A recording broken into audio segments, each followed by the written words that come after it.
As you guys know, we launched a new product called CRE, Chainlink Runtime, and here we have 4 innovators that have been building in CRE over the past few months. So yeah, without further ado, maybe do each one of you want to introduce yourself, your project, and yeah. Yeah, sure. So, hi everyone. My name is Arthur. I'm the CTO at Swapper Finance. At Swapper Finance, we are onboarding people from Web 2 into Web 3, and we are focusing on providing simple user experience and low rates. Like this logic. Hey everyone, I'm Oleg. I'm co-founder and CTO of Concero. We are a role-based interoperability protocol, fully decentralized, powered by Chainlink technologies. And one of our core features that we're trying to pursue is high scalability. So as we have measured it in a couple of live streams that we did previously, we are able to scale to an EVM chain within as short as 20 minutes. So and we achieve that by using third-party RPC providers instead of rolling out our own RPC nodes. So yeah, we're focusing on high scalability as well as high modularity and configurability for the end user. Hey everyone, I'm Austin Przybysz. I am a co-founder at Instruxy, and Instruxy makes up one half of the Real World Asset Federation. If you haven't checked out our booth, my team and the RAC team is sitting downstairs, and please come check us out. At Instruxy, we are focused on the tokenization of real world assets. And if you think about tokenization, it starts with valuation. It's in the middle you have digitization, and in the end you have distribution. And at the RWA Federation, we are focused on finding as many real world assets to unlock that next $1 trillion tranche of crypto. Hello everyone, I'm Zeki. I'm the technical lead at the Llama-Risk. Llama-Risk is the risk provider, big names in the DeFi space, specifically Aave and Horizon. And Horizon is the RWA liquidity layer, and we are working there for the onboarding of the assets and safely pricing the assets. And we are using the CRE in that regard to safely pricing the assets. Very cool. I think on the topic of risk, what has CRE enabled you guys to actually build from Llama-Risk perspective? So, like when it comes to the real-world assets, it is more different than what we are seeing in the on-chain assets, because the price is coming from the off-chain, and it has to be safely priced, also to be used in the on-chain. And before that, to bring that by yourself, you can build everything in the AWS or Google Cloud, etc. It is quite cumbersome and it's hard. But with the CRE and with the, we are able to do it quite easily. And yeah, that's pretty much the gist of what we are trying to achieve there. So it's like you're able to spin up your own oracles instead of having to rely, all of the architecture is complete and ready out of the box.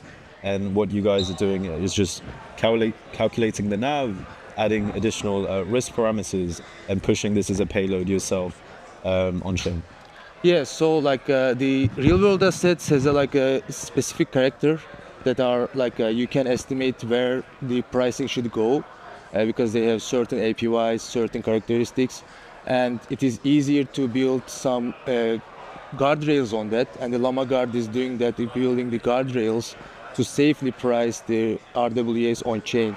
For example, there is the infinite mint situations. It's quite easily be avoidable by building these safe guardrails and protecting on-chain liquidity.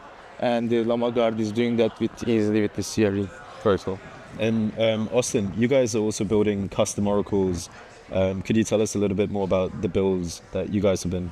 Yeah, very similarly, we are building NAVs and proof of reserves for real-world assets. Not for Aave or Horizon, but we're actually out looking for things like property, gold, minerals, and we're connecting price feed data as well as CRE data to live ERP systems, SQL databases, We have connectors to almost any modern REST API or database situation that your enterprise might have. So we're able to derive those proof of reserves and NAVs directly from the source system of our customers. And what was it like before CRE? Before CRE, so you have to kind of go way back to think about this if you were building on Chainlink back in 2018 or 2019, you were probably going home after a long day's worth of work after your Web 2 job. You didn't have an LLM to do this, and you were probably watching Patrick Collins videos to learn how to do all of this by yourself. So I'll let the other guys maybe talk about how cool the abstraction is and how easy it is to use. But when I thought about this question, I think what's different now than it was back in the day is not just the documentation, but access to the wider Chainlink team to support us and giving us access to these early products and the support to actually use these and get these kind of workloads into production is completely different than it was in 2018. So from a developer's perspective, it actually feels like we're first-class citizens in the Web3 space, rather than Web 2 developers trying to transition into some weird, awkward abstraction. So. Very cool. Awesome. Maybe Oleg, do you want to intro Concero and talk about? I guess we could do the same, like before and after. Totally.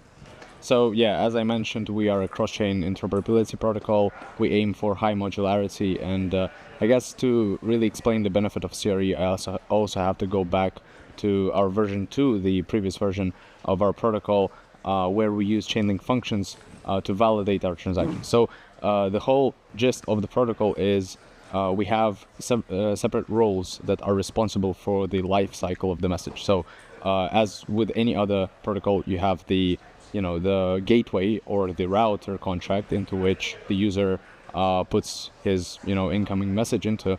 Then it's picked up by a relayer whose job it is to get the validations for the message, and as soon as the validations are received, that message needs to get relayed to the destination chain router, on which it will get delivered to the client. So that was mostly the concept of Concero v2, where we use Chainlink functions to obtain such verifications. And we're very happy with functions. The only thing is, for functions, we had to trigger the report, we had to obtain the reports only using the on-chain communication with the functions coordinator. That's kind of the design of functions, but that added up into the cost and speed of us obtaining those validation reports.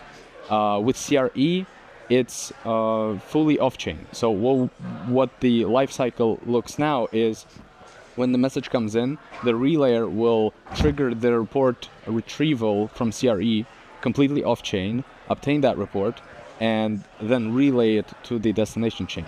So considering the transaction count for a single message, for V2 we had 4 transactions, and now we have 2. So pretty much as little as it gets with the source and the destination chain transaction.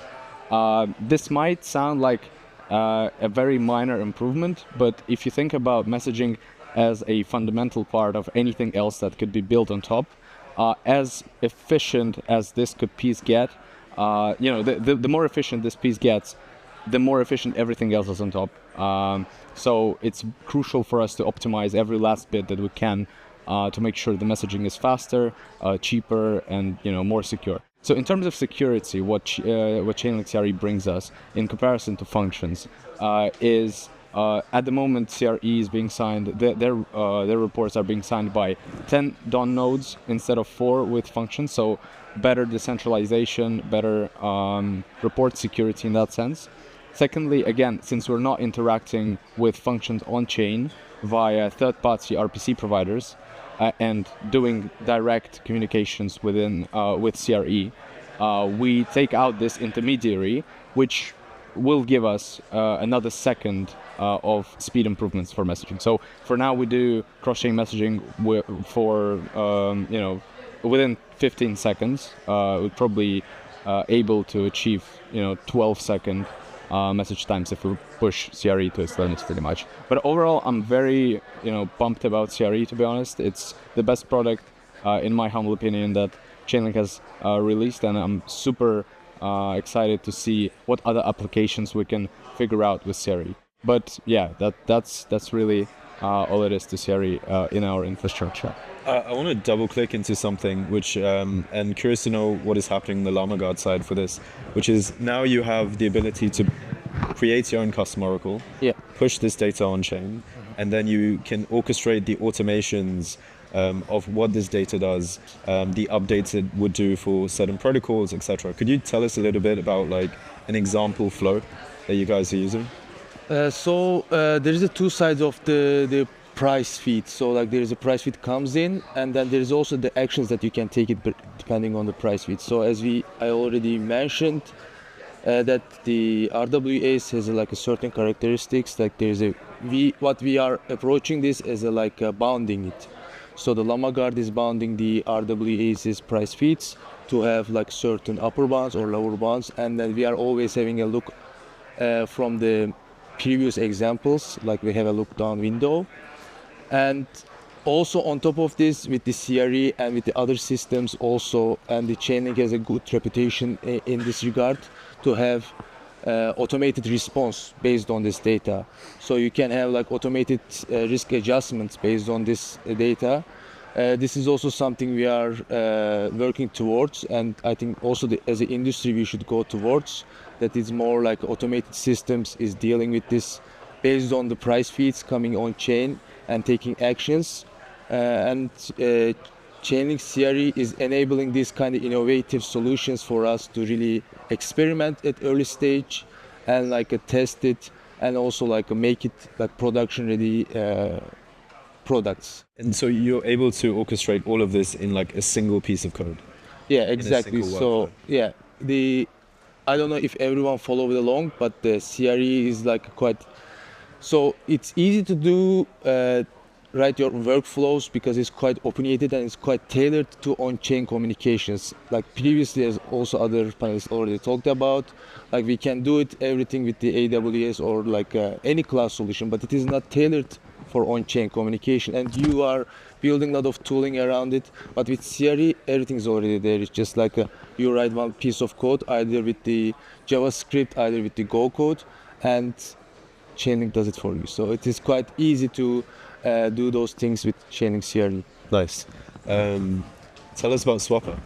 Yeah, so in terms of Swapper, I want to focus a little bit on the product that we are building right now. So this is a widget for deposits, and we want to abstract away as much as possible from the user. And the goal here is to make it like as easy as possible so that the users from the Web 2 are easily getting on board to the Web3 projects. And there are a few caveats with this. First of all, we understand that a lot of users who are like just starting are not having any Web3 wallet or anything like that. Maybe they are using some centralized exchange, maybe they want to use an on-ramp, but they got scared away of the complexity of using the Web3 wallet, or maybe the fees for the on-ramps were too high for them, because there can be as high as like 4%. It's just like very, very high. So there are two things that we're focusing on. First one is to make it as simple as possible, and we are utilizing smart wallets to make it fully custodial for the non-custodial for the users. And after the deposit, we can provide the conversion by utilizing something which is called session keys, and this allows us to perform like a swap and deposit to the platform who is utilizing our solution. And this also brings one more thing that we deliver, which is a smart contract execution after the deposit. So if you are running staking, for example, and someone from the Web 2 would like to participate in the staking, they can use their card to basically just pay with card, and there will be already stakers in your pool. And there's quite a few steps to do so, and to do that securely, reliably. There is a whole part of the execution which we are taking care of. So we need to detect the deposit, to process it, and it's it's basically a workflow. Yeah. And therefore, CRE is a great tool for us to build that, because we can detect it and react based on the tailored integration with one of our partners. And yeah, we are like aiming to make it work out of the box, make it very simple for both the end users and the projects who are integrating it. And what Chainlink provided us, which is a solution, the new solution CRE, is the decentralization, security, reliability, and gives us like certainty that what should happen will happen.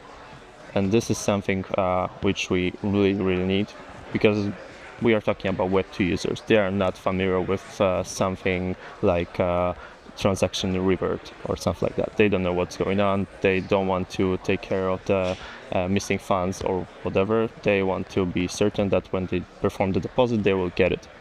And yeah, to answer one more question, which other speakers were talking about, how it would be happening without CRE, or which part is like the most important for us. I think like the way that we can utilize the triggers in the CRE system, that we can monitor on-chain activities and react to them.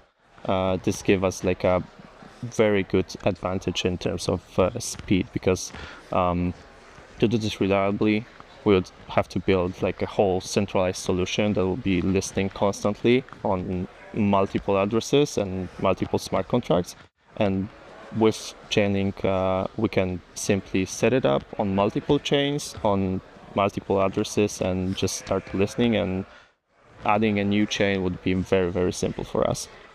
I completely agree with Arthur. Just to chime in, I think the most important part here is not only the functionality of CRE that it brings us, it's importantly the responsibility that we can lift off our shoulders on this on the Chainlink CRE.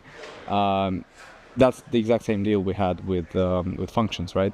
That allows you not only to not worry about things not working correctly, but also it just it doesn't have to, you don't have to reinvent the wheel in a lot of ways to build the same stack of security, reliability, etc. So that responsibility that we can move onto CRE is what helps us sleep better at night, I think. Yeah, I've built a few solutions like that in the past, and it's really hard to trust the RPCs. Like, for example, we had a problem in production. We didn't know what was going on because the RPC was like happy with the responses. They were saying like all good, but inside there was like an error, and they said like no, there's all good, but it wasn't all good.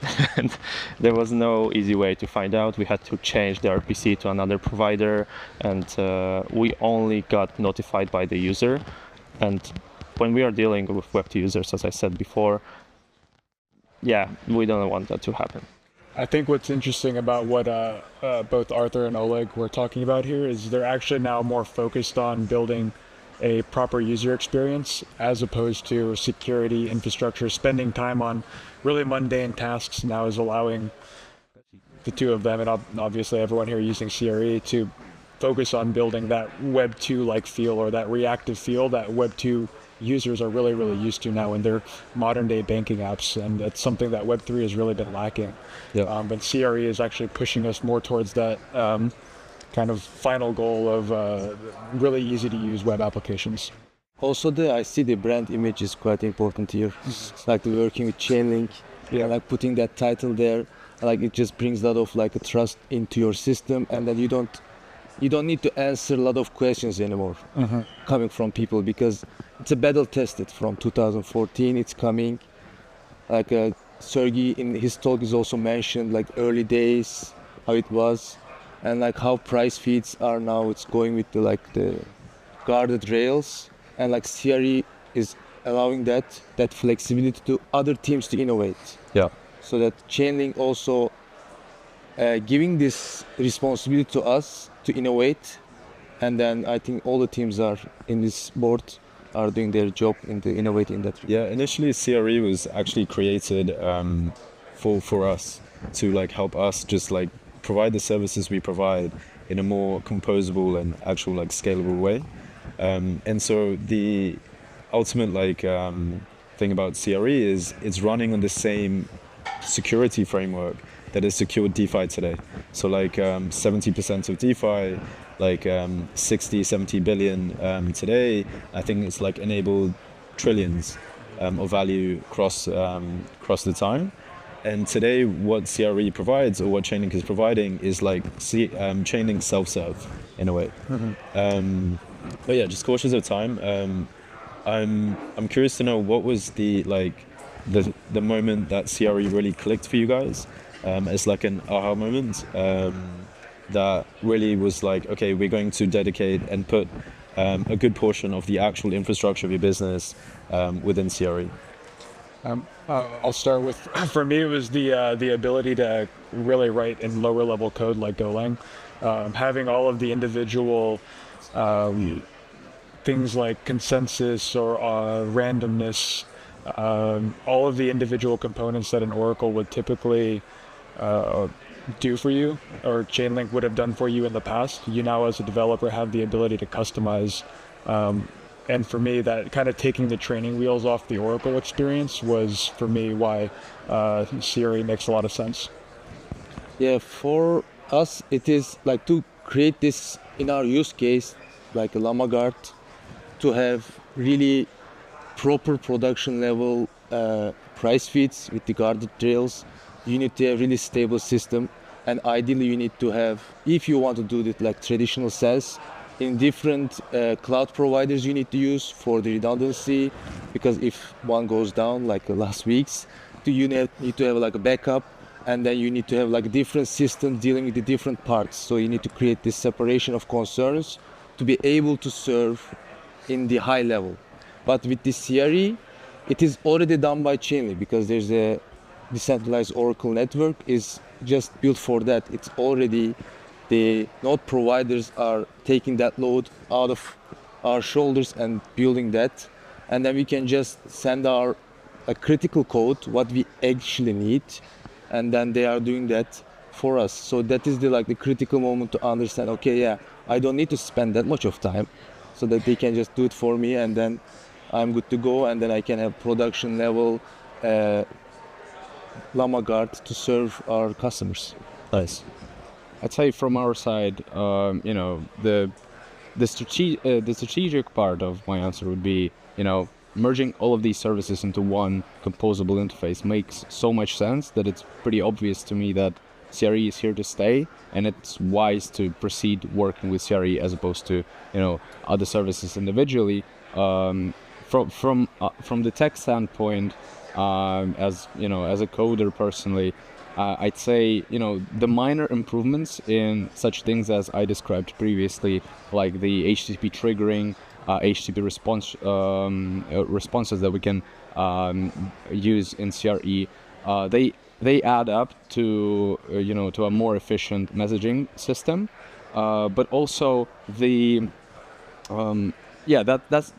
relatively that's pretty much one of the biggest things. That's mostly it. And for us, this was, as I said, the way we can take off our shoulders the detection of deposits in this specific use case, and sleeping well at night, knowing that everything will be executed as it should be. But beside of that, we are really, really into the capabilities that are being provided by the CRE.